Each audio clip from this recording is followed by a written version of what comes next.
1 year after the inflation shock wreaked havoc for diversification strategies on Wall Street, AQR Capital Management sees brighter days ahead for a popular quant trade that spreads money across assets. According to the Greenwich, Connecticut-based systematic manager, so-called risk parity investing, which allocates to everything from stocks and debt to commodities based on their volatility, is ready for a revival as bonds reestablish their traditional role as a portfolio diversifier. The thinking goes that vanilla equity strategies could be in for a tough ride given mounting recession risk, while bonds boast renewed power to hedge a downturn in shares. That's a helpful backdrop for risk parity to outperform versus traditional portfolios, since it is typically overweight fixed income. Collective ignorance on the future of the macro environment is exceptionally high right now, and the best defense we have against ignorance is diversification, said Jordan Brooks, principal and co-head of AQR's macro strategies group. The outlook for risk parity is very positive, which is a change from recent years. Brooks said AQR increased exposure to bonds in the first quarter despite recent market volatility spurred by uncertainty over the Federal Reserve's policy path. It has also assigned more than weight to commodities, including gold and other precious metals, which have the nice benefit that they perform well in an inflationary environment. It's been about a year ago, AQR's research underscored the vulnerability of risk parity to the impact of rampant price growth.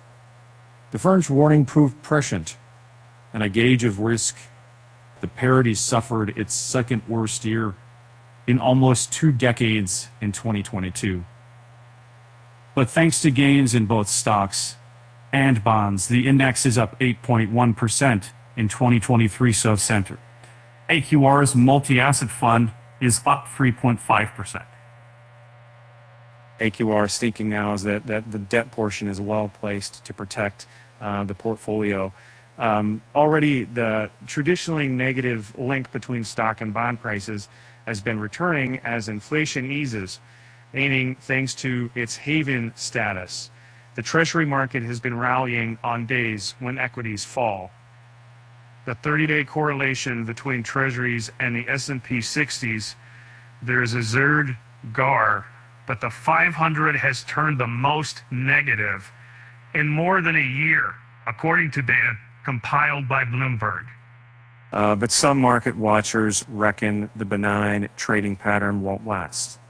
Deutsche Bank ag analyst Francis Yards said at the end of March that high inflation and low growth are creating a toxic mix for risk parity funds, as historic patterns suggest the stock-bond correlation is negative when U.S. core inflation is above 3%. Data Wednesday showed the core U.S. consumer price index cooling, but still up 5.5% from a year earlier. Enormous quality infections, any unusually elevated bond gyrations in recent months, alongside still muted stock swings, have also thrown a new curveball.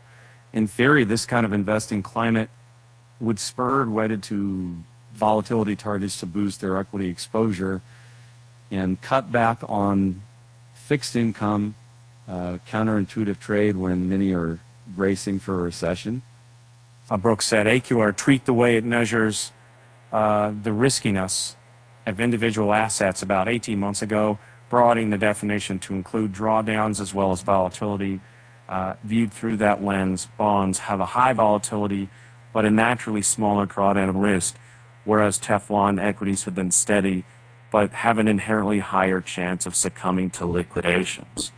And equities seem to be at a very precarious position, said Brooks. Stocks are pricing an immaculate disinflation.